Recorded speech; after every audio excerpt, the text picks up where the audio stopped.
So I will have a couple of slides that will be focusing on those points as well. So the first question is about the appraisal system, why at all it is required. We know that this was practice in the industry since beginning, but we didn't have these sort of systems in the educational institution, and then it was introduced in about 2010. It was proposed that we should have some evaluation or assessment system based upon which there can be promotions, there can be assessment and process of improvement, and that can be included in the teaching learning process. So the basic objective of this is the assessment of the performance, overall performance of a specific course in which teachers and students both are part.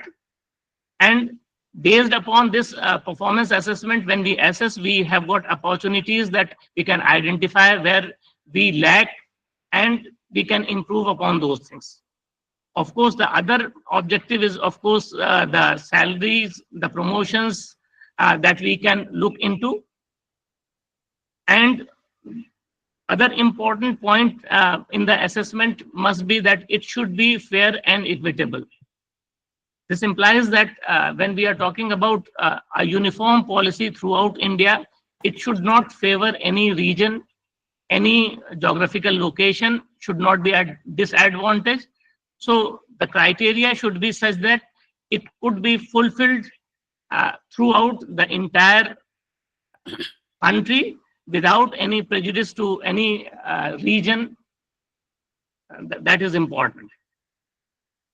Another important objective is that the overall process is to improve the teaching learning process.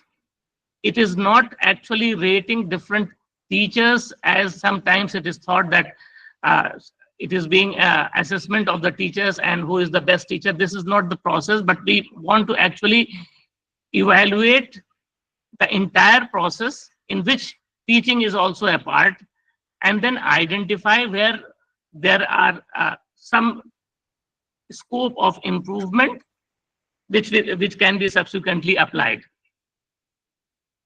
So the positive outcome of this is that I can identify my own strength and weaknesses. When I am trying to fill up the annual appraisal form, I may be noting that where I have actually performed well and what are the different weaknesses. For example, if I have not published any research paper in that particular year, I will be seeing that is being reflected, and then I may try to improve upon that. I should give more time to my research.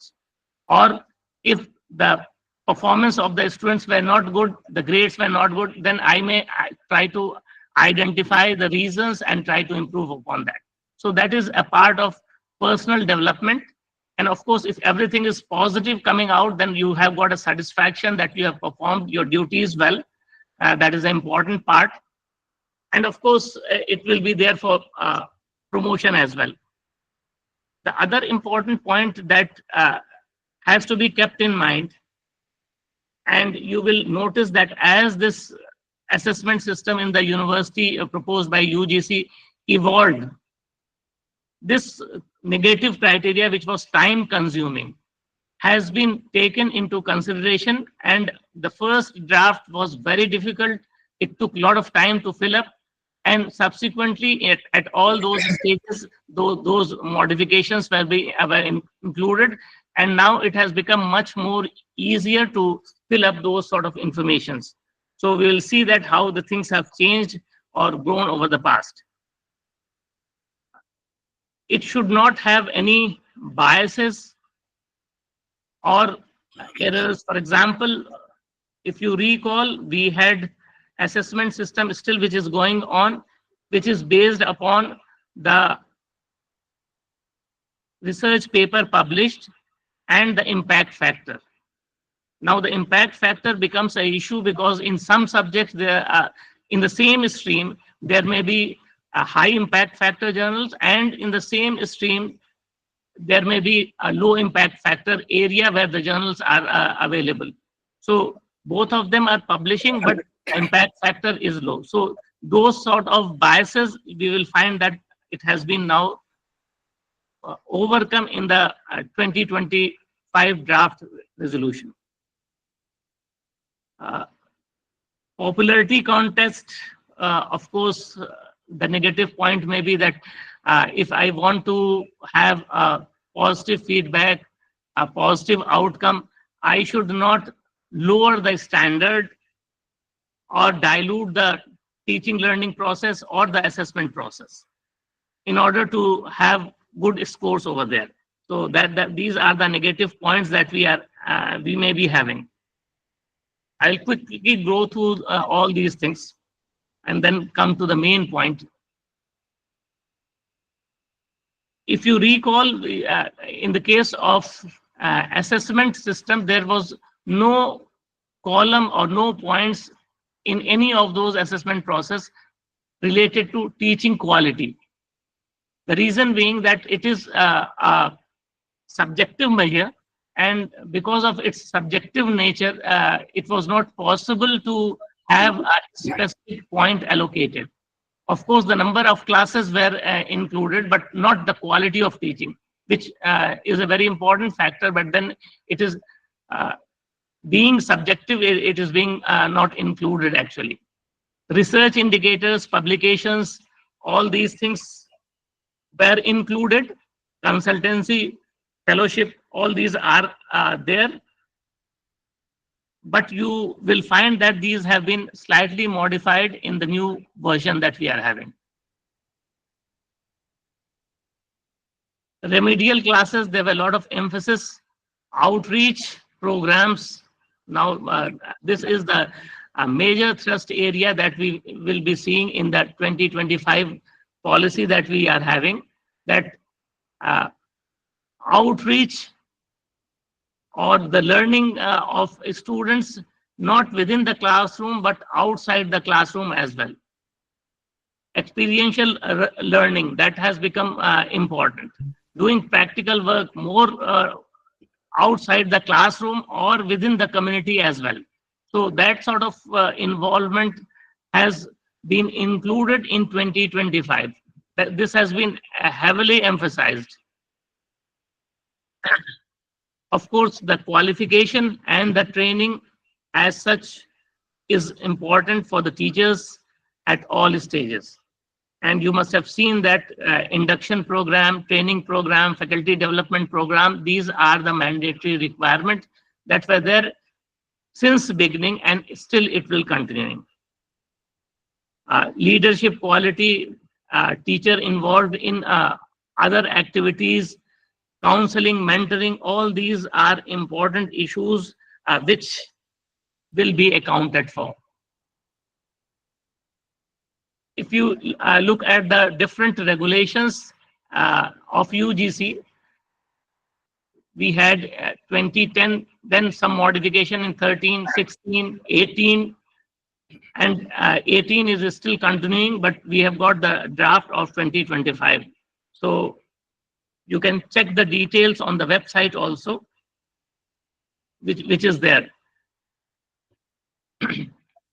Now, as I told you that to understand the regulations of 2025, we need to understand the National Credit Framework, which is in line with the National Education Policy, where a lot of flexibility is provided, and the students have got choice to have multiple entry and multiple exit option.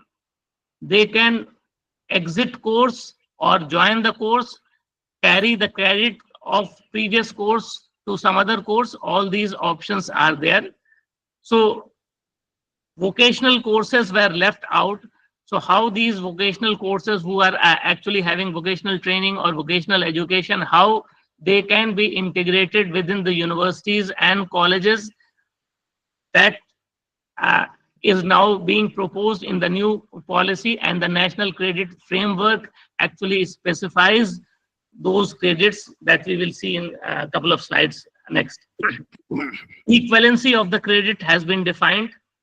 This is itself a very big area. That the National Credit Framework, if you see the document that is being published, is more than 200 pages. So it has got a lot of details. I have just tried to extract some of those details which are relevant to the regulation 2025. But you must be aware about that academic bank of credits, ABC, which is being maintained for all the students, and they will have these credit banks available, and they can be transferred from one university to another university. If somebody wants to change the course, that can be transferred from one course to another course. All these things are possible in this framework. To give a bird's eye view, this is what actually the standard operating procedure for the National Credit Framework is. We have got 3 different streams: higher education, vocational education, and school education.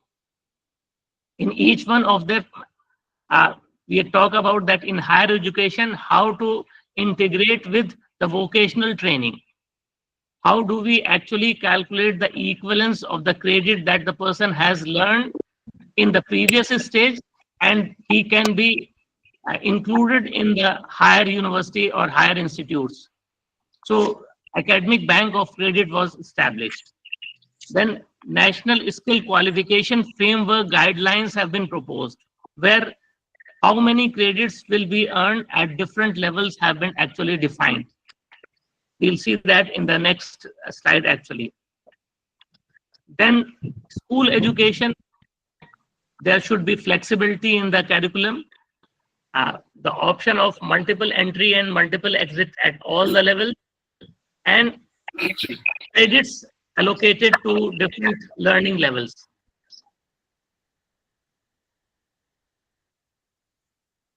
This is the National Skill Qualification Framework and the levels defined.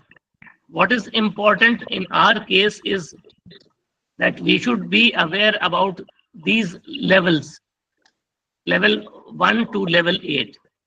Because when we talk about the assistant professor, associate professor's qualification, then these levels will be reflected.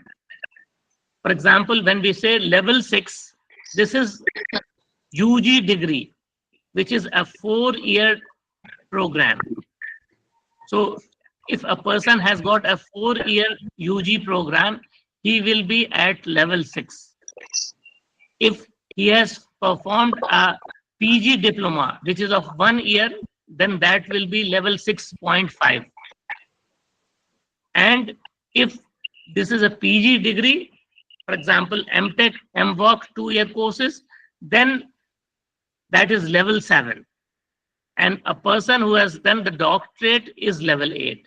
So these are the 3 or 4 levels, 6, 6.5, 7, and 8, which you need to remember, which will be required when we will be talking about the qualification requirements at different levels. Sir, why here 4.5 and 5.5 for UG first year and third year? It is possible that a person can exit after 1 year and have certificate. 2 year, you can have a diploma. So these are the options that have been provided. If a person doesn't want to complete the entire program, for example, 4-year BTech somebody is doing, and he wants to exit after first year itself, then if the credit requirements have been satisfied, then he can exit and he will have a UG certificate being granted. It's not that he will not be given anything because he has completed all the requirement of UG year 1, then that certificate will be given. If he has completed 2 years, then it will be a diploma. So that's not my problem, sir. Sir, that's not my question. I want to ask you that why there is not level 5 or C, why there is a fraction 4.5 or for third year 5.5? Okay, I cannot say specifically what is the reason for that, because this is what they have actually proposed. because these levels are the complete levels. In between, if somebody is exiting, that may be the reason that they have specified, but these are the standard levels that the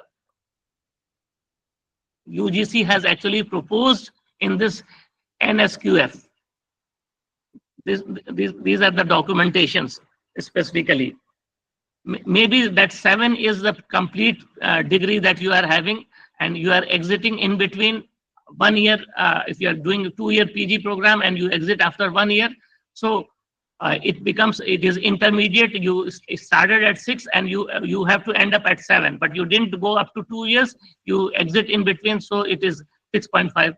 They could have done 6 and 7 and 8, increase that, but anyway, that is simply a nomenclature. This is not a major issue. What is important is that the person who is exiting, earlier he was not getting anything, but now he will be having either certificate, diploma, or advanced diploma, something like that.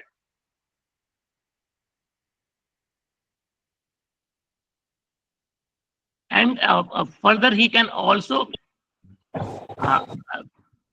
do some field work and then come back and rejoin those courses. Those sort of flexible options are there. But then the universities or the institutions must be flexible to integrate them and have vacancies to provide them admission. So there are issues which will be fine-tuned in subsequent course of time, actually. What I have tried to do is that when we are talking about the draft regulation 2025, most of the things are in red over here. Others are in black. So by default, when we talk about 2025, it is red. Black means that we are talking about 18 regulation. And we will have both going side by side. So this is again a very important clause, which is in the draft regulation, which will be an important criteria to be fulfilled by all the teachers when they are being promoted. And these are 9 points, which is the first one is innovative teaching contribution. So if you are having any innovative contribution in the teaching, you must have those documentations, those details available with you, because this has to be included along with the form. Research and teaching lab development. If you have developed a research lab or a teaching lab, then you should have some documentation related to that available with you. Consultancy sponsored research project, then as you are a principal investigator or co-investigator, those details should be there. Teaching contribution in Indian languages. Now the emphasis is government is trying to emphasize that we may have teaching in other Indian languages apart from English, which is usually in higher educational institution. So if somebody has developed a course or doing teaching or starting a course in some Indian language, that is again a contribution that should be recorded, and you should have documentation for that. Or you have performed research in Indian knowledge system. So, or you are supervising students in project or internship. You have developed digital content for MOOC, or involved in community service, or you have a startup and your company has been registered and with the registrar of the companies. So if you are having some of these out of these 9 things, at least 4 is required in most of the cases. So if you have done activities related to any 4 out of these 9, then you will be eligible. You are fulfilling this particular criteria. Of course, there are minor variations in some cases. For example, a person who is in the library information sciences, librarian cadre. So over there, again, there are 9 requirements, but they are slightly different. For example, you have got digital content development of MOOCs is there, but digital library management system, services provided for persons with disabilities. So if a person is related to library, how these things will be developed, if he has developed any of those 9 things, again he will be required to fulfill at least 4 of these 9 things for the promotion to the next stage. Similarly, there is a slight difference in the physical education cadre as well. So these are again 9 things in the physical education cadre, which you can see. And again, out of these 9 things, 4 is the minimum requirement. Of course, all these things must be well documented. And another important point is that these activities must be within the assessment period. So it should be within the assessment period. That is important.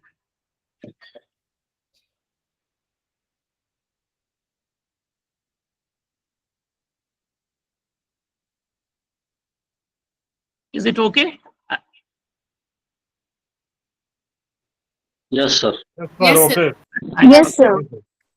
Now, I'm coming to the recruitment process, and then about talking about the promotion and how these things are actually required, the minimum requirements for different levels. As you know that we have got 2 processes, direct recruitment and the CAS, Career Advancement Scheme. So this is the structure that is existing currently.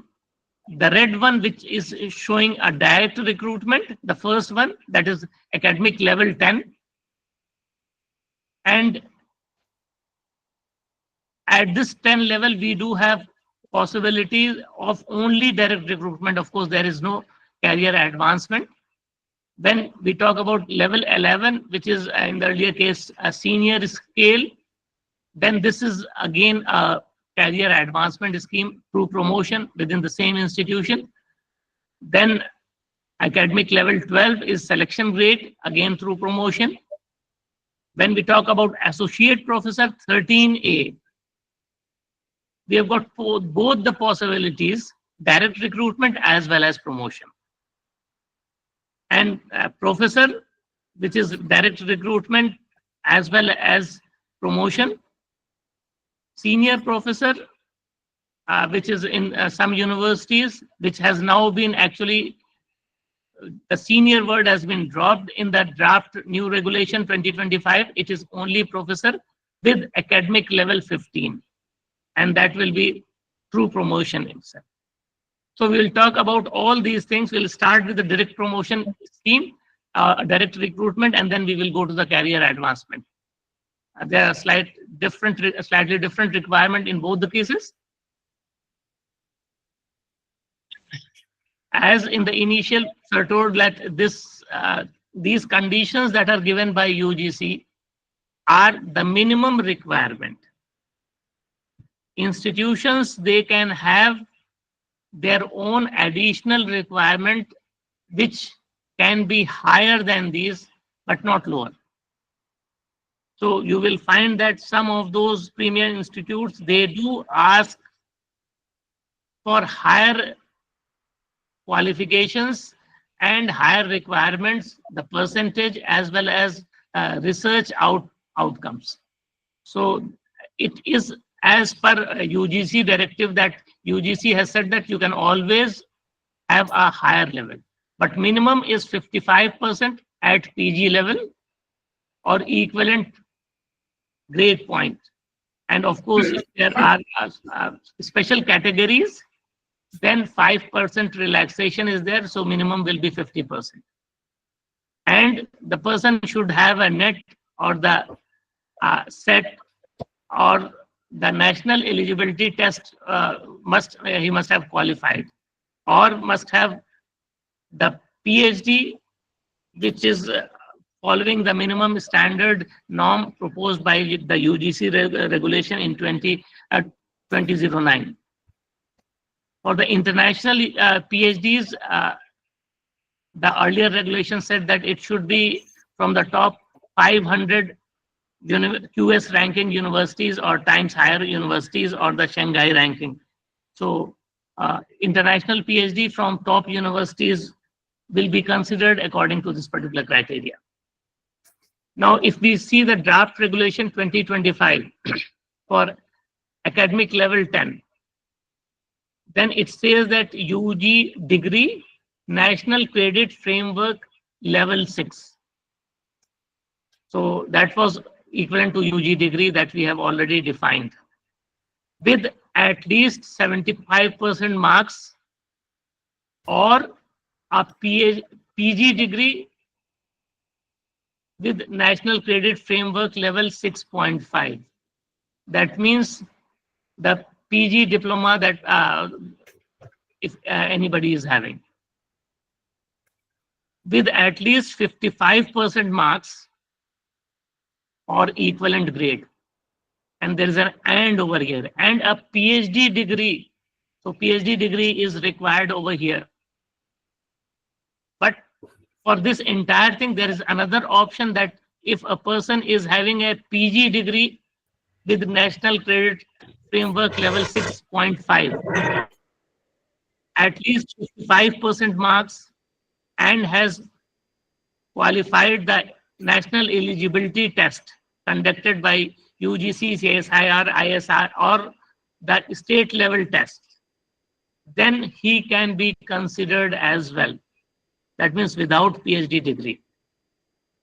Or if a person is having a PG degree with National Credit Framework level 7, that is ME MTech, 2 years after the UG program, with at least 50%, 55% marks or equivalent grade. So these are the requirements which is in terms of National Credit Framework as well. And that's why we talked about these things earlier.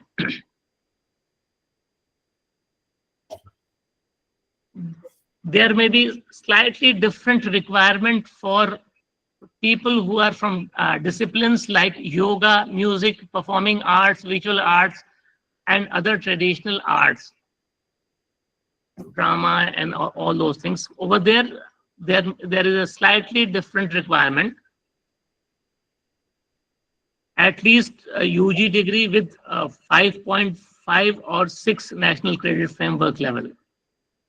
And then 5 years of professional experience based upon the criteria that is given below.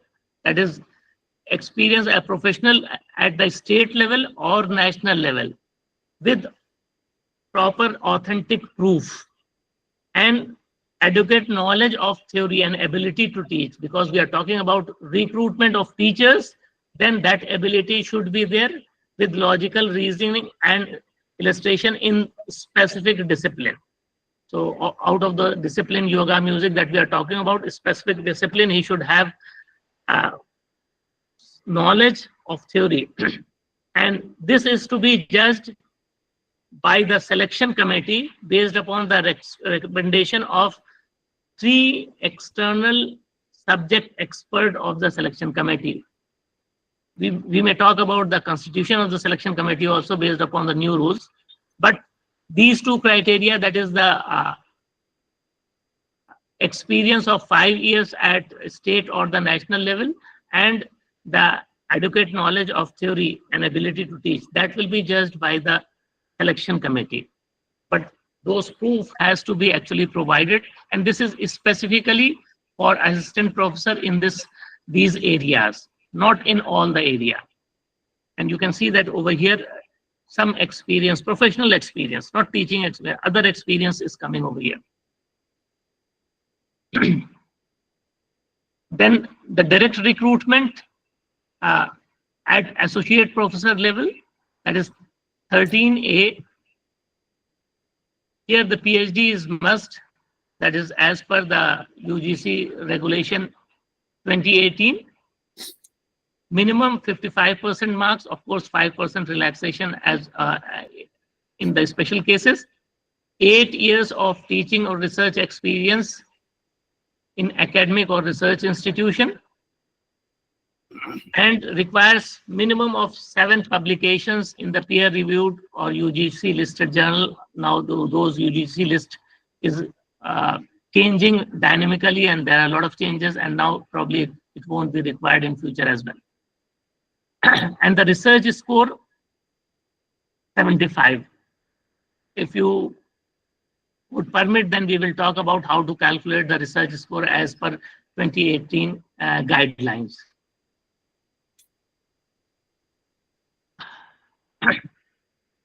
This is as per the draft regulation 2025. All red means that 2025. So here again, it is the same basic requirement of UG, that is level 6, level 6.5 or 7, and level 8. But minimum 8 years of teaching research experience is required. A minimum of 8 research publication in peer-reviewed journal or publication of 8 book chapters. Now here in this draft, UGC has not mentioned anything about the type of journal, whether it is UGC listed or Scopus index or SCI index or SCIE index. Nothing has been mentioned. It is only said peer-reviewed. Whether you are first author, second author, no details have been provided till now.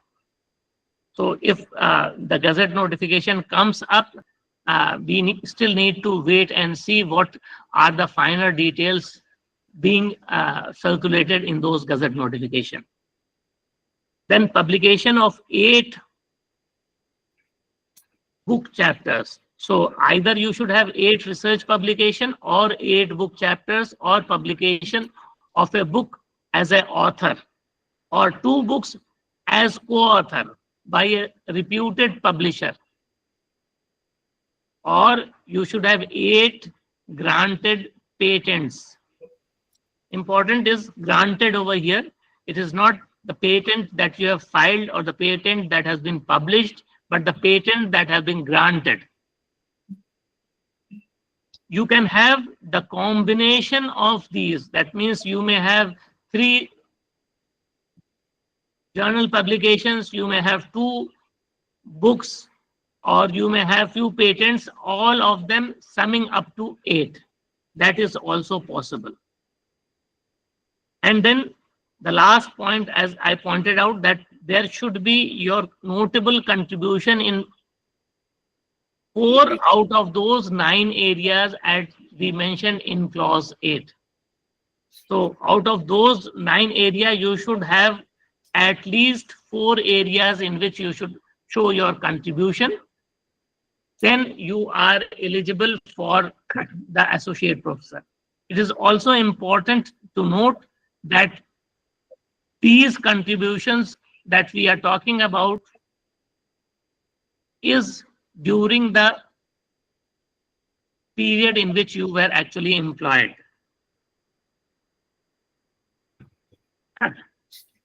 Now, in the case of, again, performing arts, music, drama, etc., there is again a slight modification as compared to the previous case, but it is similar as we had in the case of assistant professor.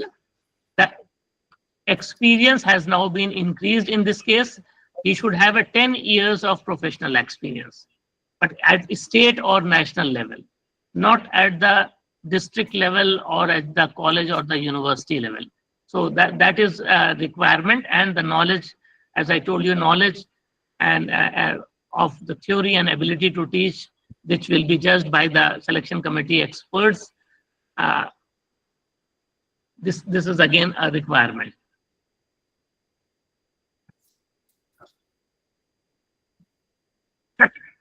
Now, conditions for direct recruitment, professor level 14. I don't think that people over here are at that stage. Everybody is starting the career over here. So this is not very important, but anyway, I will just give you a brief overview of this. PhD, of course, is requirement, 10 years of teaching experience. Research score 120, minimum 10 publication in the UGC listed journal as per 2018. Or it is also possible that somebody can be working in the industry and he wants to come in teaching. For example, a person who is having PhD and is working in a pharma industry, and then later on he wants to join educational institution. So that is possible, and he can be directly recruited as professor, provided that he has got the relevant experience as mentioned at the bottom, last line. So those experience should be relevant. Here again, for the direct recruitment, same requirement, the first point. The second point is 10 years of experience is required to be promoted to the academic level 14, assistant or associate professor level in Indian or foreign institution with comparable standard. Now, this is a debatable thing that may come up, that comparable standard you have to maintain. You may not take somebody from a very low grade university from somewhere outside India and then make him a professor directly over here. Sir एक छोटी सी query थी sir, पूछ सकता हूँ अभी? जी जी sir अभी आपने professor की जो एलिजिबिलिटी पिछले वाले स्लाइड में दिखाई, उसमें सर था 10 year as an assistant professor ji, लेकिन सर उसमें मैं डिटेल ड्राफ्ट देख रहा था, उसमें था कि ये जो है of which at least 3 years should be at the level of an associate professor or equivalent. ये किसका ड्राफ्ट किसका देख रहे थे आप? यूनिवर्सिटी का किसी का एडवर्टीजमेंट? हाँ हाँ सर, यही तो university, that's what I told, that university can always have a higher bar. That is the point. Minimum standard. That's why UGC always says that these are the minimum standards for teaching in a higher educational institution. So you can always. मेरा question sir दूसरा था. मेरा question था कि अगर suppose करिए कि out of 10 हमारे पास 3 ईयर जो होना चाहिए एसोसिएट प्रोफेसर का, दैट मीन 7 + 3. ठीक है. सो सर 7 ईयर के बाद हमें भी एसोसिएट प्रोफेसर कैसे बनेंगे? इसका तो कोई रेगुलेशन है ही नहीं. तो ये पॉसिबल कैसे है कि 10 इयर्स में जो है कोई प्रोफेसर बन जाए?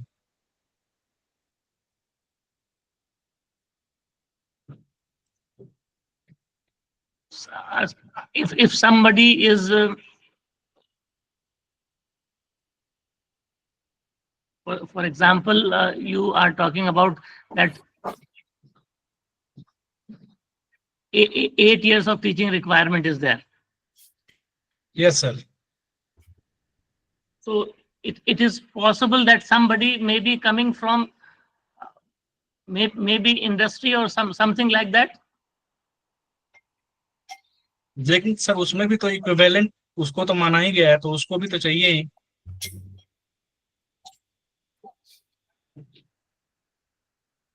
So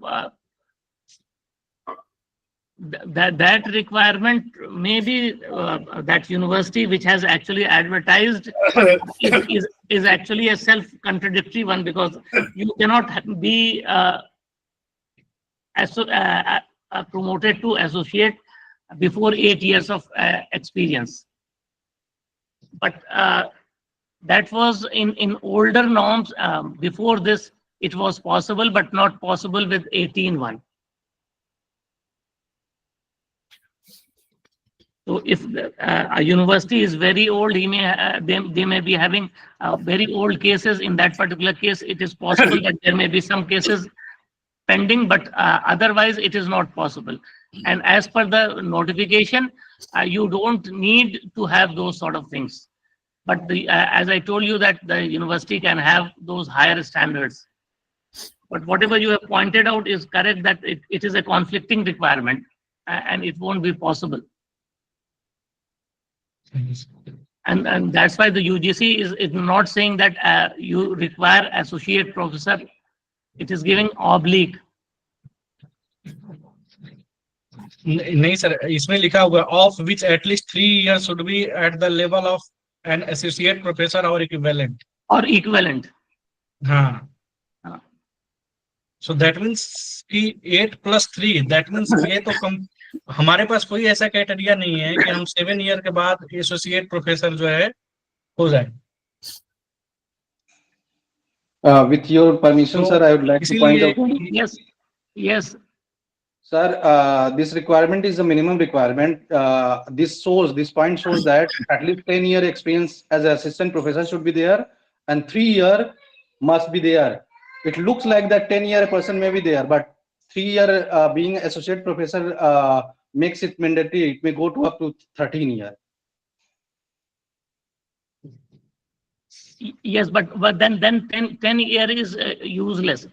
Actually, there are cases in which in some universities the old scale, they were changed to from reader to associate professor. So it is possible that some very old cases may be still pending. It is possible that there may be some old cases, because based on the new criteria, you won't have people who will be coming under this particular guideline. Excuse me, sir. Thank you, sir. I Yes. had a question as well, if I may. Yes. Yes, please. Sir, this is Dr. Tushnim Gangopadhyay, Assistant Professor in English at Khandra College. Sir, I have been working as an assistant professor since 2017. So this year, I'm completing my 8 years of service. And initially, my first promotion to a senior grade was due on 2021. But my recently have changed universities. I have moved from Bihar to West Bengal through proper due channel. Now, my previous university is still processing my senior grade promotion. It hasn't been implemented yet. So now, if I'm supposed to fill a CAS application, what should I apply for? Should I be applying for, because this is my 8 years of service has been completed. Should I first wait for the first promotion to be implemented before applying? Or should I apply directly for the selection grade or for associateship? This is something like I haven't been able to verify so far. So I'd be highly grateful if you could give me an answer. Thank you. Okay, because it's a person specific. If there are questions related to this slide, we can discuss in between. But if you are having specific questions related to yourself, then it is better that we take it at the end of the session, because then that is a specific query related to you, and it may not be very much of interest to others. So we may take up those problems at the end. Any query related to the slides that we are talking about, points that we are talking about, it will be better that we discuss over here, and when we are talking about those specific slides. Okay, so we may take up that problem at the end. Okay, then here minimum publication, 10 research publication in peer-reviewed journal will be required. And again, we have got 10 book chapters, or 4 book as an author, 8 book as a co-author, or 10 patents granted, or the combination of all those things. In addition, as a sole PhD supervisor, you should have guided 1 PhD degree, or the PhD should be awarded. Or if you have a co-supervisor, then 2 PhD degrees must be awarded. And the last point, of course, is notable contribution in at least 4 areas out of the 9 of clause 3.8. Now, for the yoga, music, performing arts, drama, etc., the experience of 15 years professional experience at national, international level. Now here you can see that state level is not present. It is national or international level along with the proof. The second point remains the same, that authentic adequate knowledge of theory of the area in which you are actually applying for, and the discipline, and that has to be assessed by the experts of the selection committee. It specifically talks about the external subject experts, not the experts from within, but the external one. And what are the external experts? We will talk about that. Now, coming to the career advancement scheme, we didn't talk about the career advancement scheme. That was direct recruitment. Now we have got level 10, 11, 12, 13, all those levels. When we talk about the previous UGC regulation, that is 2018, based upon those things, this particular slide is there. So what you need to do when you are applying and using that form of 2018, you should note, first of all, the date of eligibility of your promotion and your assessment period. What is when your assessment period is started and what is the duration of that. Then what are the different courses that you have taught during the assessment period, the administrative responsibilities that you had during the assessment period. You will require proof for all these things. Then you should actually know the minimum score required for the promotion to the next stage. The other thing that you should also collect is your publications. Excuse me. That is papers published, book chapters with their date and the detailed information. When you talk about journal, whether they were refereed journal, what are their ISBN or ISSN number, authentic journal impact factor, and if you have got research project, consultancy, delivered talk, or supervised projects, those details should be there, but that should be during the assessment period. All these information should be within the assessment period that you are having. Two important tables are there as per the guidelines of 2018. One is the appendix 2 given in that Gazette notification, which is table 1, which is about the teaching, how many classes, how percentage of classes that you have actually engaged in a specific session which is within the assessment period. So if you have engaged 80% of the scheduled classes, then your grade will be good. If you have engaged between 70% and 80%, then your grade will be considered as satisfactory. And if you have engaged less than 70% of the classes, then that is unsatisfactory. So then you are in red. You have to calculate actually how many classes you have taught divided by the total number of classes that were assigned or scheduled into 100. So that is how you will be calculating the percentage. And maybe on the safer side, you can always have a photocopy of your attendance register. So that was activity 1. Now in activity 2, we have got again a long list of 7 activities which is related to research and other activities within the college or university. So the first is administrative responsibility. So if you are having administrative responsibility as a head of the department or a chairperson or a dean, director, warden, examination in charge, librarian, within the assessment period, you should have an official record of that, an official copy of that, and keep it or attach it as a proof. The second is examination and evaluation duties assigned by the college to you, or the evaluation process. So examination duties, when it is assigned, you do get a notification for that. But in some cases, these were not considered by the screening committee because assignment of duty is not sufficient unless and until you perform those duties.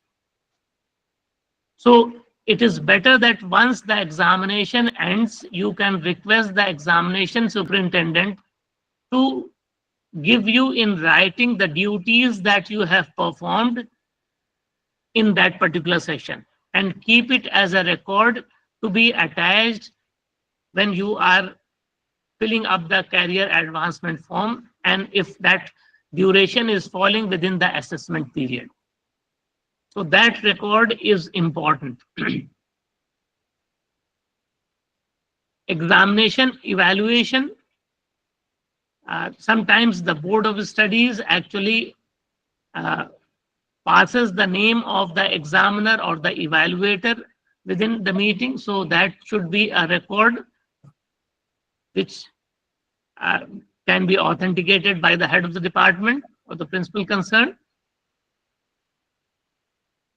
Student-related co-curricular extension activities, such as you are in charge of a student club, you are doing career counseling or mentoring, you are organizing a student seminar or cultural festival or sports festival or NCC and NSS in charge, or you are taking students to some community service program. So please have the office order of all these activities that you have performed in the assessment period. That will be essential. If you have organized a seminar, workshop, or conference within your college, then you should have the record of that. If you have guided a PhD or a PhD student is under your guidance, then of course the controller of examination actually issues the name of the student and the supervisor. So that order is there that the person is or the student is doing PhD under your supervision during that assessment period. So that can be an evidence. If you have got a research project, then if the research project has been completed, then you should have a utilization certificate, or if it is ongoing, you may have yearly utilization certificate and the project grant certificate. But sometimes it happens is that the project is sanctioned, but the project is not executed. So you should have some proof that the project is ongoing and you are executing that project. And if you are having any publication, of course, you will have the publication record. So these are the 7 activities. And if you are involved in at least 3 activities, then you get a good grade. So even in colleges, you are performing examination duties, you may be in charge of something, and it is possible that you have got some publications coming out. So 3 activities out of the 7 is possible. Even if you don't perform or not involved in 3 activities, if you are involved in 1 or 2 activities, you still get a satisfactory grade. So even if you are only doing the invigilation, examination duty or evaluations, so still you will be getting a satisfactory grade. If in colleges you don't have all these activities going on or you are not involved in all these activities, then you will be getting satisfactory. If anybody is not involved in any of these activities, which is actually not possible because you will be doing some sort of examination, evaluation related activities, then that is unsatisfactory. So the overall assessment that we will be having, 2 activities, as I pointed out, teaching related, that was 80% or above, good grade. And if you are having 70 to 80% satisfactory. So if you were having a good grade in teaching, and out of those 7 activities, you were involved in 3 activities, you got good grade, overall grade will be good. If you took or engaged 80% of the classes, but you were involved only in 1 or 2 activities out of 7, you got satisfactory grade in the activity 2. But the overall grade will be still good now, because you were sincere in your work, and it is possible that not everybody gets involved or gets chance to be involved in all their activities. You are involved in one of those activities, that means you are still active.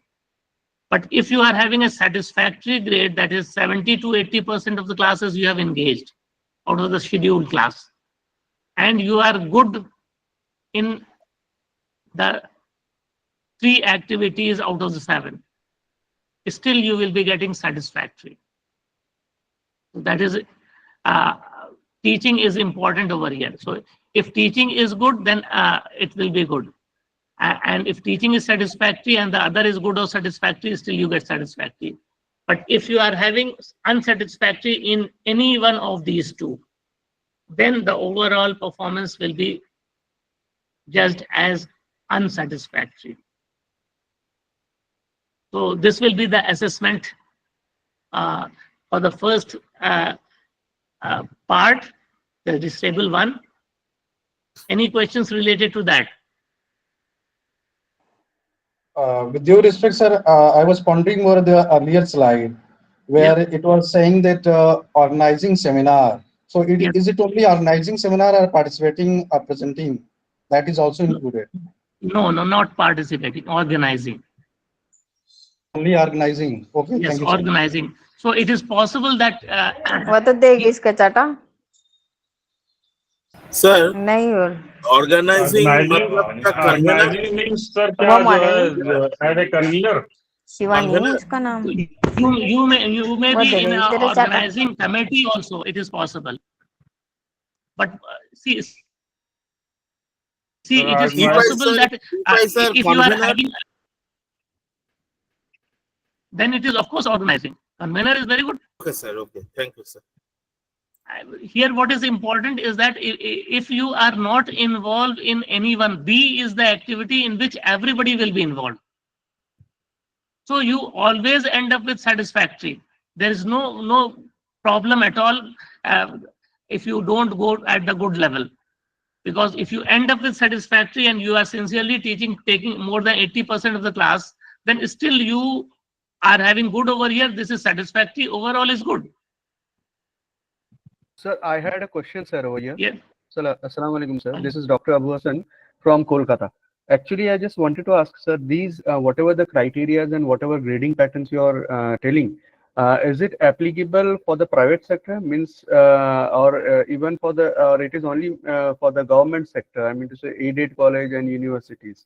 So, supposing if a person has done all these things, he was in a private sector, and then he has applied for, let's say, for the government sector. Can these things be used for him for the promotion to the associate level for him? See, what we are currently talking about is the career advancement. So career advancement is within the same institution that is going on. Direct recruitment we have talked about earlier. नहीं sir, आप मेरे actually बात समझे नहीं. मैं ये कह रहा हूँ कि जैसे अगर ये जो आपने जितनी भी चीजें हमने बताए, अगर किसी कोई अगर कैंडिडेट अगर ये सब चीजों का फुलफिलमेंट अगर वो उसने किया है, मगर वो प्राइवेट सेक्टर में रहते हुए किया है, अब जब वो गवर्नमेंट सेक्टर में जब वो जा रहा है, तो क्या इन चीजों को गवर्नमेंट सेक्टर में कंसीडर किया जाएगा to get him promoted to the associate professor level? ये मेरा क्वेश्चन था sir. It should be considered because as I told you that you should have the proof of all these things. If you are having a proof, proper proof, and the screening committee is satisfied with those proof, that is important. Proof तो है ना sir, proof तो document proof है ही. जिस but the thing is sir अगर हमने private sector में है, ये गवर्नमेंट में नहीं है, मगर अगर प्राइवेट से जब वो गवर्नमेंट में जा रहे तो गवर्नमेंट में तो फिर से असिस्टेंट से उसे शुरू करना पड़ेगा। तो क्या ये चीजें जो 10-15 साल जिस आदमी ने जो काम किया है उसको फिर एसोसिएट लेवल में उसको इसका नहीं, फायदा मिलेगा? मैं ये कहना वो नहीं मिलेगा। वो तो वहाँ का एक्सपीरियंस, वहाँ का जो असेसमेंट है, इसलिए कि वो तो जब सर ये आपने ज्वाइन किया हुआ है। टेम्परेरी या एडहॉक सर्विसेज उसमें नहीं जुड़ेंगी सर? टेम्परेरी या एडहॉक सर्विसेज अगर उसने किसी इंस्टीट्यूशन में सर्च किया है, उसी जगह की है, तो फिर उसमें अलग अलग रूल्स हैं। उसमें ये होता है कि टेम्परेरी या एडहॉक 1/3 उसका लेते हैं, एक्सपीरियंस जो नहीं होता तो है ये वो। जो रेगुलेशन 2025 है 2025, इसमें ऐसा कोई प्रोविजन नहीं है कि जो हमने एडहॉक या टेम्परेरी कहीं काम किया है और फिर हम कहीं परमानेंट लेवल पे आ रहे हैं तो वो हमारी सर्विसेज इसमें जुड़ेंगी कि नहीं जुड़ेंगी? ये तो सर्विस कंडीशंस के डिटेल्स में होगा, जो कि which I am not touching about. तो क्या सर लीव रूल्स भी हैं जो कि हम नहीं बात कर रहे हैं लीव रूल्स के बारे में। तो ऑल दोस सर थिंग्स। क्या मैं इसको थोड़ा सा एक्सप्लेन करूं, थोड़ा सा, if you allow me? Sir, this is प्रकृति दुबे फ्रॉम गोरखपुर। सर, बात ये है कि जब यूनिवर्सिटीज अपना एडवर्टाइजमेंट निकालती है तो वो अपने कुछ क्राइटेरियाज बनाती है और वो उस यूनिवर्सिटी पर डिपेंड करता है कि वो क्या कंसीडर करे। लेकिन सर, असिस्टेंट प्रोफेसर के लिए जो भी एग्जाम कराए जाते हैं, जैसे मान लीजिए यूपी की मैं बात करूं तो हायर एजुकेशन करा रहा है या यूपी पीएससी करा रहा है, तो सर उसका अपना क्राइटेरिया है। तो वहां पे जो एलिजिबिलिटी है कि आपको एग्जाम पास करना है, इंटरव्यू पास करना है, तब आप असिस्टेंट प्रोफेसर बन पाएंगे। लेकिन अगर यूनिवर्सिटी के लिए आप अप्लाई कर रहे हैं तो यूनिवर्सिटी में डिपेंड करता है कि अगर आप अपनी 5 साल की सर्विस या 6 साल की सर्विस दिखा रहे हैं या रिसर्च पब्लिकेशन दिखा रहे हैं, तो वो कंसीडर करते हैं कि नहीं, वो उनकी टीम ये तय करती है। क्योंकि सर यहाँ गोरखपुर में भी ऐसा है कि यूनिवर्सिटी में हम लोग अप्लाई करते हैं तो कई बार हम पे 4 साल 5 साल की टीचिंग एक्सपीरियंस को दिखाते हैं, पर वो कई बार कंसीडर ही नहीं करते।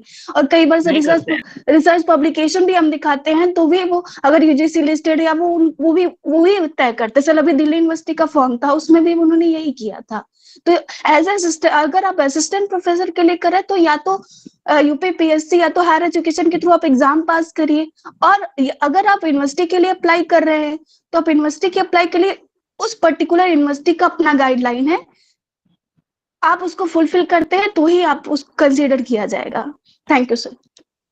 Okay, thank you. That's what initially I said, that these are the minimum guidelines that is there.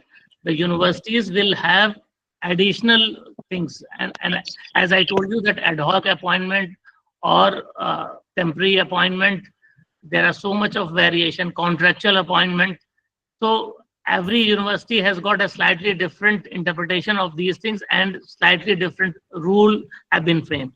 Yes, so, sir, that's right. How it is being implemented and executed will be actually governed by the university rule, and that you have to look into the details how the processing takes place. This is in general we are talking about, which has been proposed by UGC. So in total, universities hardly take up the things. They do have some of those modifications being done. And this is specifically for the career advancement. So you don't have a new institute, you are in the same institute where you have been working. So that has to be carried forward. So you are aware about what are the requirements over there. फिर इस regulation का मतलब क्या हुआ sir, जब हर university अपने हिसाब से सारी चीजें तय करेगी? नहीं, सारी चीजें नहीं तय करेगी, सारी चीजें नहीं तय कर रही है। तो रेगुलेशन का क्या मतलब है? जो यूनिवर्सिटी उस रेगुलेशन में क्या ऐसा प्रोविजन है कि अगर आपकी एडहॉक सर्विसेज है, आपने कहीं काम किया है, तो कैरियर एडवांसमेंट में वो जुड़ सकती कि नहीं जुड़ सकती है? सवाल ये है सर कि हम असिस्टेंट प्रोफेसर पे कहीं आए बाद में और हमने कहीं काम किया है एडहॉक पे या जो है कॉन्ट्रेक्चुअल बेसिस पे, तो सारे एविडेंस हमारे पास ही है सर। तो क्या वो जो है कैरियर एडवांसमेंट में उसका फायदा मिलेगा? वो ये जानना चाहते थे। सही कह रहे हैं sir. Sir, I agree, totally agree with this. Career में नहीं, उसका वो डायरेक्ट प्रमोशन में उसका एडवांटेज मिलेगी।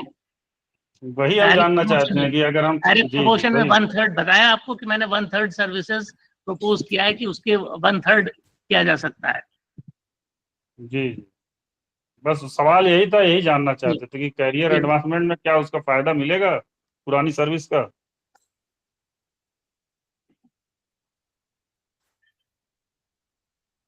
This is now the assessment for criteria that we are having related to Appendix 2, Table 2, in which the papers that you publish will be evaluated. Research publication, 2 categories were actually proposed in 2018. However, these things are not proposed in 2025 draft regulation. So it is still not there. Whether it will be included finally, we don't know.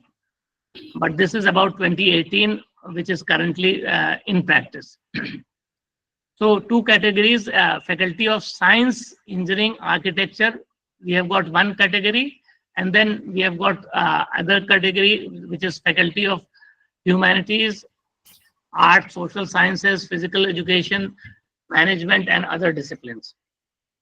So if you publish a research paper in a peer-reviewed UGC listed journal, you get 8 points per paper. If you are from the engineering, agriculture, medicine background, and if you are in arts and social sciences, then you get 10 points per paper. These points are actually when you are publishing all alone.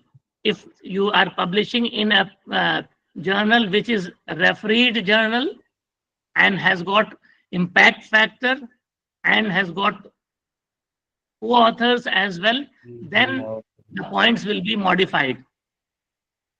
So what you need to know is that if somebody is from history department and he publishes a paper and it is published in a refereed journal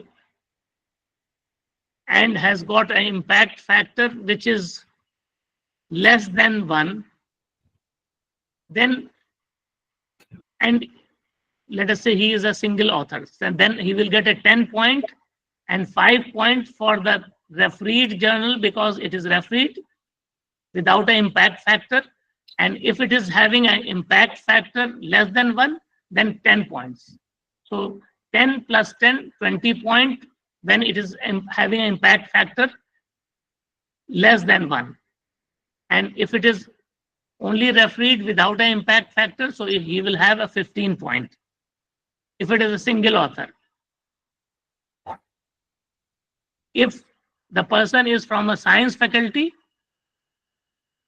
he will have 8 points for that paper, single author.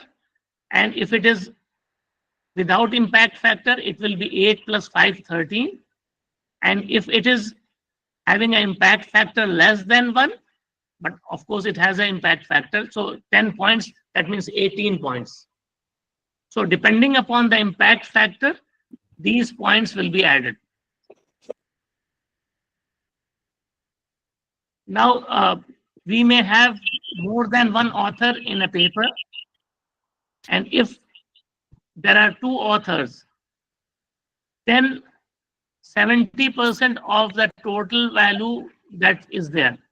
For example, if a person was from history department and 10 points he got for the paper and 10 points for the impact factor, which was less than 1. So 20 points, and there were 2 authors. So each author will get 70% of that, that is 14 points will be given to, allotted to each author. If it is a paper which is being authored by 2 researchers. If there are more than 2 authors, then 70% of the total value of the total points of the publication will be to the first author, principal author or corresponding author. And 30% will be there for उसका result other. आ गया, उसका paper आ गया, फिर उसमें पता चला कि पहले तो ट्रांसफर हो जाना था, अब ट्रांसफर भी बंद कर दिया। Please mute yourself. प्रवीण अपना माइक और म्यूट कीजिए। ऐसे तो छोड़ के दूसरे में ले लेते, ऐसे नहीं होता क्योंकि कैंपस के तो फॉर्म एक जगह फिल होना थे ना उसे campus. Okay. Now coming to the second point about the मुझको म्यूट करना पड़ रहा है। I request all the participants that you should not make me as a chowkidar of this class. Okay? Please mute yourself. Okay, sir. Continue. Please continue. Thank you, sir. Thank you. So now coming to the second point, which is books authored. Here in this particular case, as you have seen earlier, we had two categories: Faculty of Science, Engineering and Medicine, and Arts and Social Sciences. Separate points were there previously, but now onwards, both, irrespective of the stream, points are equal. So if someone has published a book and it has been published by an international publisher, so it will be 12 points. National publisher, 10 points. If you have got a chapter in an edited book, that is 5 points. And if you are editor of a book by an international publisher, then you will have 10 points. Editor of a book by a national publisher, that is 8 points. So these are the points that has to be added up, and then the total will be deciding the eligibility criteria. It is also possible now that you can translate some Indian work or work by some international researcher in different languages to Indian language. And if you are doing those things and you publish a translated version of a research paper or a book chapter or a book, then you will have 3 and 8 points respectively. So translation also gives you some points. Sir, one question over here. Like you said about the books, especially about the books. So books, whether it should be in a printed copy or even if we, let's say, if we are using it for the online version, will it be counted, or only you mean to say a particular publisher should be associated with it? A publisher must be associated with it. Published, book published. Okay, okay. Thank you, sir. And then you have got the ICT mediated learning. So this is where, when you are talking about online thing, that online publication, if you are having, that may come into this particular category.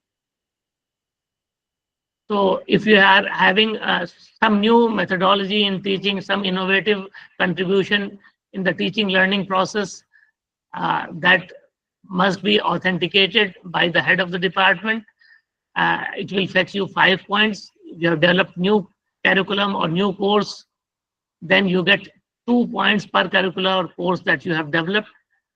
Mind it, all these things that we are talking about will be during the assessment period. I repeat that this is during the assessment period. When you are talking about the promotion in a specific university, then that is your assessment period will be in that specific university. Then about the books.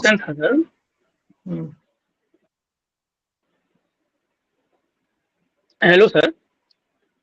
Yes, we need to finish these things quickly, isn't it? Yeah. MOOCs, we don't have a lot of time. Friends, all questions will be taken up at the end. Please allow him to complete his presentation. सवाल आप end में पूछिए, end में. MOOCs, if you have developed some MOOCs courses, 4 quadrant course and 4 credit, then you will fetch 20 points. 4 quadrant means that you should have an audio video lecture for that. You should have an e-content, as just now you were talking about something you have published e-content. It is there. Then you have got questions related to quiz, related to those topics, and you have got discussion forum for that.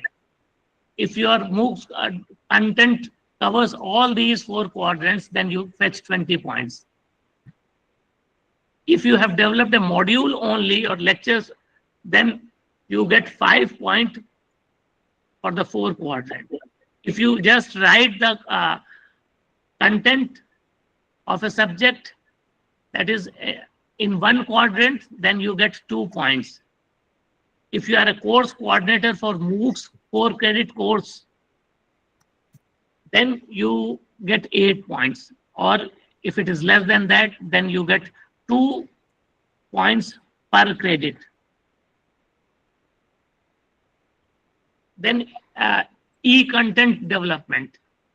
Now there is a slight difference between the previous one and this one. And that was MOOCs. This is again e-content. Both of them are e-content, but MOOCs is actually available to everybody who can access internet. E-content, it is possible that I develop my e-content and I share it with my students only, and it is available within the intranet of the university. So it is not available to everybody who is accessing network, but it is available to my students who can log in and see those contents. So this has got slightly lower number of points that you can achieve over here, but all those modules are the same, that is 4 quadrant, and then you are having how many credits, and whether you have developed 1 quadrant and you have developed only the coursework. So the points can be seen over here. PhD guidance, if the PhD has been awarded, that is 10 points, 5 points when the PhD has been submitted. MPhil or PG dissertation, if it is awarded, it is 2 points during the assessment period. Research project completed during the assessment period, it is 10 lakh or more than 10 points, and less than 10 lakh is 5 points. If you are having ongoing research project during the assessment period, more than 10 lakh is 5 points and less than 10 lakh is 2 points. Consultancy is 3 points. The amount is not important over here. Another important point that is to be noted, that was earlier a bit of confusion, that PhD sometimes it is a joint supervision. So supervisor and co-supervisor both will get 7 points if the degree has been awarded. That is 70% will be shared by both of them. And if it is a joint project, principal investigator and co-investigator, they would get 50% of the points that has been occurred in this particular category.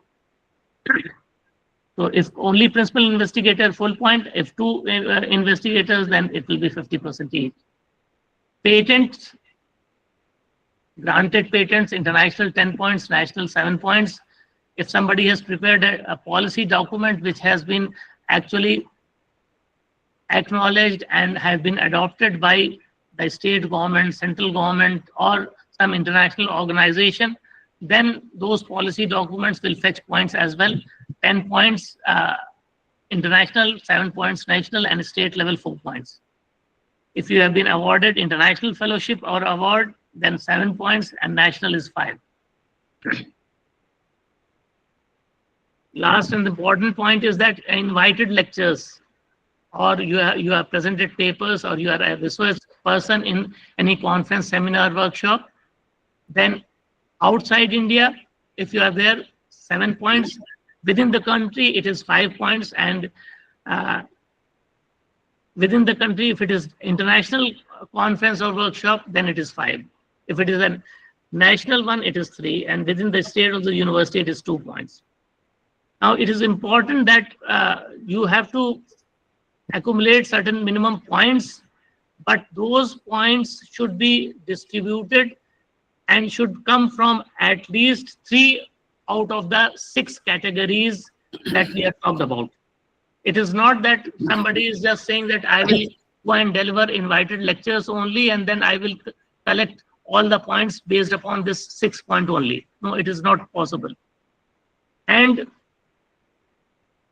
if a teacher is having a research score from the category 5B, that is policy documents, and then 6, that is invited lectures and all those things, and these combined cannot be more than 30% of the total score that you are having.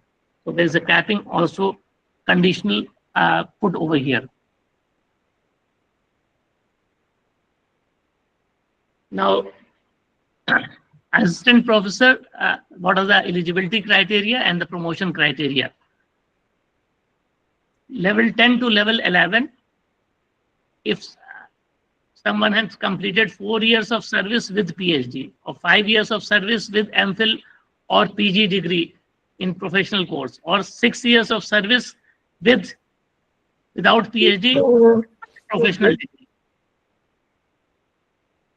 and has published 1 research paper. This blue highlighted one is for the university only. For colleges, this is not applicable. The promotion criteria will be that the teacher gets a satisfactory or a good grade in the annual performance assessment report of at least 3, 4, or 5 years. If you see that the eligibility, you require 4 years of assistant professor with PhD. So out of these 4 years, 3 years you should have satisfactory or good grade in annual performance assessment. That means the table 1 that we have talked about, 80% classes and those 7 activities. You have involved in at least one of those activities and you took 70 to 80% of the classes, then you will have satisfactory or good grade, and then you will be eligible. So out of 4 years, if in 1 year you were not having satisfactory, but out of 4 years, 3 years you had satisfactory, you will be eligible. If your service requirement was 5 years, then out of that 5 years, 4 years should be satisfactory or good. Or if your service requirement was 6 years, then out of those 6 years, 5 years should be good or satisfactory.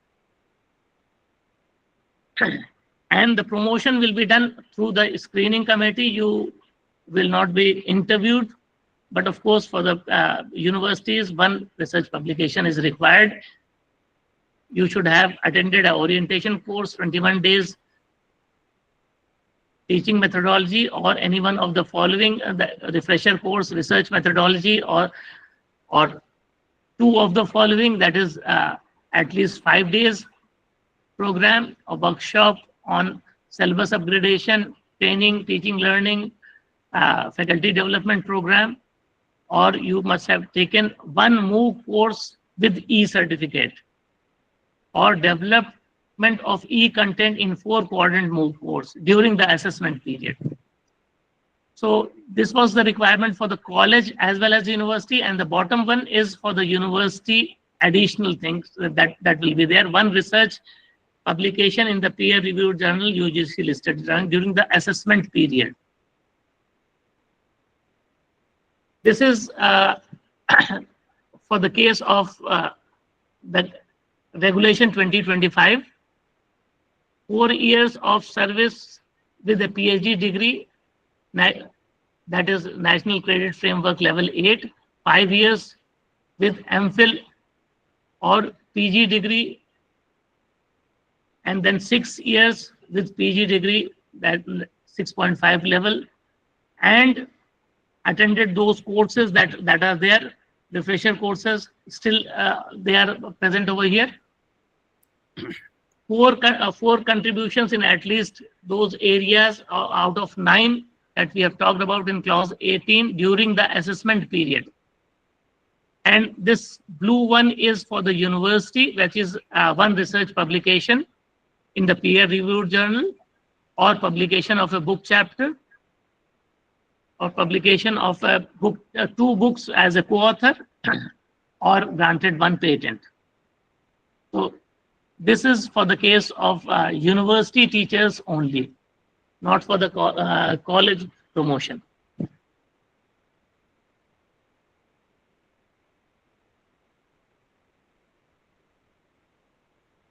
This is for academic level 11 to 12. Senior assistant professor, 5 years of service at academic level 11, and PhD degree is required over here. 3 research publications for the university UGC listed journal, and out of these 5 years, 4 years the teacher must have a satisfactory or good grade in annual performance assessment report. Then he is eligible. Those course requirement is there that 10 days, at least 10 days or 2 5 days faculty development program, workshop, syllabus upgradation, all those things is required, or MOOCs, same sort of thing as we had earlier, except for the induction program. PhD degree is a must, and 3 research publication in the peer-reviewed journal. This is from assistant level 11 to 12. As per the new guidelines drafted in 2025, experience remains the same. Refresher course, all those things, exactly the same. 4 courses required out of the 9 courses during the assessment period. This is again for the university requirement, that is 3 research publications and or 3 book publication or 3 patent, or the combination of all these things. So total can come out to be 3. This is for the case of university teachers. This is for assistant professor to associate professor. Now, the selection grade professor must have completed 3 years of service, must have a PhD, and minimum 7 publications peer-reviewed UGC listed journal. And the research score that we were talking about, for the university, he should have at least 75 in the direct recruitment and maybe 70 in the career advancement scheme. So there's a slight difference over here, but those 6 categories that we have talked about, from those categories, these points is to be calculated. And there will be a selection committee for this. But of course, one of the following program must be there within the assessment period that was there. So a 2-week faculty development program, or research methodology, or workshop on teaching learning evaluation, or 2 courses of 5 days, or MOOCs courses, same requirement is still over here at all levels.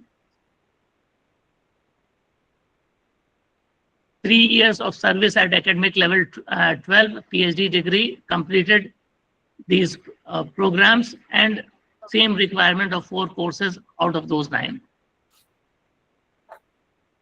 Contributions such as 3 research publications in peer-reviewed journal, 3 book chapters. This is during the assessment period, mind it. And as a supervisor of at least 1 doctoral thesis registered for PhD, or as co-supervisor for doctoral registered for PhD degree. So this is just registration. It's not that he has actually supervised or the PhD has been awarded. So just registration is important, but of course, proof must be that the researcher is active. Associate professor to professor level, I think that I have already exceeded time. So, Professor, you can share your PPT And Yes, since the regulations are in the draft form, they are not Yes, sir. final. Yes, sir. We need not have to continue. You already exceeded time. And friends, lot of participants during the course of the lecture had asked questions. Now we will suspend the question answer session. Okay, And sir. because next resource persons Okay, sir. will be coming, let me give a few, Yes. share with you few of my observations. I was in various committees in UGC. What I understand with little bit knowledge of UGC, which I have, is that Bijepur sir एक request है कि ये PPT का जरूर arrange कर दीजिएगा, बहुत अच्छी है तो आगे हमारे वो पीपीटी सेशन देंगे, के लिए काम आएगी। Thank you. ना पीपीटी देंगे सर, पीपीटी हमको शेयर करेंगे, that will be posted on that WhatsApp group, आप सबको मिल जाएगा। Yes sir. हाँ, आप सबको मिल जाएगा। मैं ये कह रहा था कि देखिए यूजीसी ज्यादातर कंफ्यूजन फैलाती है। अभी जो इन्होंने जो 6 kinds of teachers, assistant professor, lecturer, senior scale, lecturer, selection grade, reader, associate professor, professor, senior professor, ये जो हमारे सोसाइटी में कास्ट सिस्टम है ना, this I consider as an academic caste system. Earlier system was much better, reader, professor, 3 category. अब हमने यहाँ पे 6 कैटेगरी ले आए। This is hierarchy in academics. ये teacher, lecturer also is a professor. College के लेक्चरर को हम सब लोग प्रोफेसर ही कहते हैं, और वो खुद भी लिख लेते हैं प्रोफेसर कह के। तो we are entering into this kind of provision. Or UGC religiously is not copying or emulating the American model of education. ये 4 साल का जो ग्रेजुएशन है, ये अमेरिकन मॉडल है, ब्रिटिश मॉडल नहीं है। ब्रिटिश मॉडल इज 3 years, और अमेरिका में 1 साल खत्म होने के बाद if you want to exit, कोई सर्टिफिकेट नहीं मिलता है। आप मार्कशीट दिखा दीजिए, वही एनफ है। हम सर्टिफिकेट, डिप्लोमा, डिग्री, ऑनर्स ये दे के लोगों को बेवकूफ बना रहे हैं। एनीवे, अब केयर लिस्ट एबॉलिश कर दिया यूजीसी। आप यहाँ पे देख रहे थे केयर लिस्ट का जिक्र, point system etcetera. MPhil abolish कर दिया, NEP 2020, MPhil has been abolished, now there is no MPhil. And NEP 2020 also says that after 4 years graduation you can directly go for PhD without doing masters. ऐसे भी है। Lot of confusions are there, and please remember that my state Karnataka and Tamil Nadu have rejected this NEP 2020. एक सवाल था publish online publication. देखिए, publication means actually self publication नहीं होनी चाहिए, it should be published by A proper publisher. एक बड़ा मजेदार किस्सा मैं आपको सुनाता हूँ, अलीगढ़ मुस्लिम यूनिवर्सिटी का है। एक टीचर ने किताब छापी, अपनी पीएचडी थीसिस, लेक्चरर थे, सिलेक्शन कमेटी में गए, कहा कि साहब मेरी किताब जो है एक्सेप्टेड फॉर पब्लिकेशन। वो खत दिखा के रीडर बन गए। कुछ सालों के बाद फिर एसोसिएट प्रोफेसर की इंटरव्यू में गए, फिर कहा गया साहब एक खत प्रोड्यूस किया कि my book is in print, और तीसरी बार प्रोफेसर की इंटरव्यू में चले गए, कहा कि साहब सिर्फ कवर दिखाया, कवर डिजाइन। एक एक्सपर्ट सिलेक्शन कमेटी का मेंबर ने कहा कि भाई you have conceived the book long ago and you are not delivered the baby. All women delivered their babies within 9 months। ये आप अभी तक डिलीवरी नहीं कर रहे हैं। These kind of problems exist. अब कई पार्टिसिपेंट्स ने सवाल पूछे कि साहब कुछ वेगनेस है रूल्स में, ड्राफ्ट रेगुलेशंस में vagueness. Those vague points have been deliberately left or incorporated in the